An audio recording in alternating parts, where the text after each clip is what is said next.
नमस्कार, मी पूजा आपल्या सगळ्यांचं खूप खूप मनापासून स्वागत करते आजच्या आपल्या एका नवीन रेसिपीमध्ये। आज आपण पाहणार आहोत कांदे पोहे व त्याचबरोबर मस्त असा अद्रकवाला चहा। चला तर मग कांदे पोहे तयार करण्यासाठी 2 वाटी पोहे मी घेतलेले आहेत। सगळ्यांच्याच घरी स्ट्रेनर नसतो, त्यामुळे पुरण वाटायची चाळण असते, त्या चाळणीमध्ये मी पोहे घेतलेले आहेत व पोहे अशा पद्धतीने धुवून घेते। चाळणीमध्ये किंवा स्ट्रेनरमध्ये जर पोहे तुम्ही धुतले तर व्यवस्थित असे धुतले जातात, जास्त पाणी राहत नाही किंवा एक्स्ट्राचं जे पाणी असेल ते निघून जातं। त्यामुळे आपले पोहे सुसुईत किंवा सुटसुटीत असे होतात, चिकट होत नाहीत। पोहे धुवून घेतल्यानंतर त्यामध्ये आपल्याला अर्धा चमचा हळद घालायची आहे, त्याचबरोबर चवीनुसार मीठ घालून घ्यायचं आहे। पोह्यांची चव वाढवण्यासाठी चिमूटभर आपल्याला साखर घालून घ्यायची आहे। त्यानंतर त्यामध्ये मी अर्धा चमचा जिरे पावडर घालते। हे सगळे जिन्नस घातल्यानंतर पोहे हाताने व्यवस्थित असे एकत्रित करून घ्यायचे आहेत। ह्यामध्येच आपण सगळे जिन्नस वापरलेले आहेत किंवा हळद मीठ वापरलेलं आहे, त्यामुळे वरून काही घालण्याची आवश्यकता लागत नाही। त्यानंतर पोहे भिजतायत तोपर्यंत कढईमध्ये मी तेल घालून घेते। 2 चमचे तेल घालायचं आहे। तेल गरम झाल्यानंतर त्यामध्ये बारीक चिरून घेतलेला मोठ्या आकाराचा कांदा आहे तो घालून घ्यायचा आहे। कांद्याला गोल्डन ब्राउन कलर येईपर्यंत छानपैकी भाजून घ्यायचं आहे। कांद्याला हलकासा गोल्डन ब्राउन कलर आला की त्यामध्ये मिरची व शेंगदाणे घालून घ्यायचे आहेत। ह्या स्टेजला शेंगदाणे आपण ह्या स्टेजला घातले की छान असे कुरकुरीत होतात, त्यामुळे मी शेंगदाणे अगोदरच घालते मिरची बरोबर।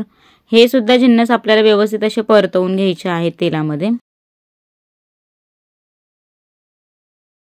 कांदे पोहेची चव अजून जास्त वाढवण्यासाठी त्यामध्ये आपल्याला अर्धा चमचा लिंबूचा रस घालायचा आहे।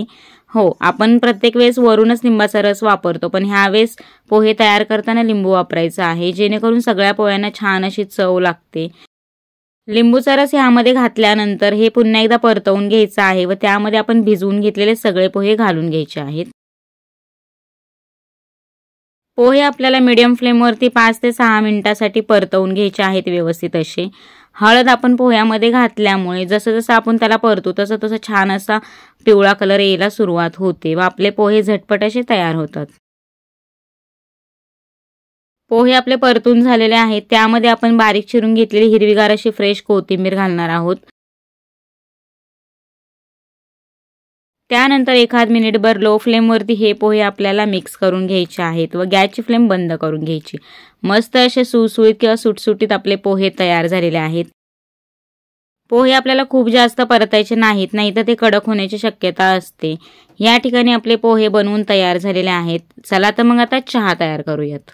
पोह्याबरोबर अद्रकवाला चहा तर असलाच पाहिजे, त्याशिवाय पोहे खाणं हे अधुरच राहील। चहा तयार करण्यासाठी गॅसवरती पातेलं गरम करून घेतलेलं आहे, त्यामध्ये पाव कप पाणी घालायचंय। त्यानंतर अर्धा कप दूध घालून घेते। 1.5 चमचे साखर घालून घेते। तुम्ही तुमच्या आवश्यकतेनुसार किंवा आवडीनुसार गोडाचं प्रमाण कमी किंवा जास्त करू शकता। त्यामध्येच अर्धा चमचा चहा पावडर घालून घ्यायची आहे। चहाची चव अजून जास्त वाढवण्यासाठी खिसून घेतलेलं अद्रक त्यामध्ये घालायचं आहे। सगळीकडेच वातावरणामुळे खोकल्याचं प्रमाण जास्त वाढत आहे, त्यामुळे तुम्ही चहामध्ये आलं वापरलं तर खोकल्यासाठी ते गुणकारी असतं। ह्यामध्ये भरपूर असा आल्याचा वापर केलेला आहे मी।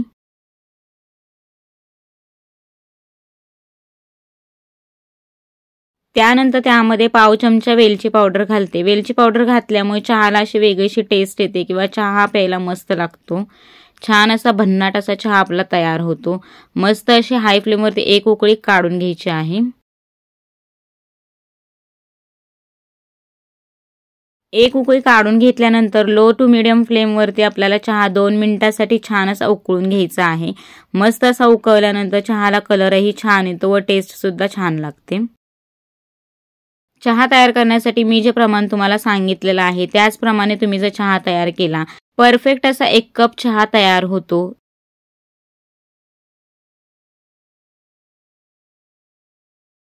हळूहळू आपल्या चहाला बघू शकता मस्त असा कलर सुद्धा यायला सुरुवात झालेली आहे। छान असं उकळून घेतल्यामुळे चहापत्तीची जी चव आहे ती पूर्णपणे चहामध्ये उतरली जाते।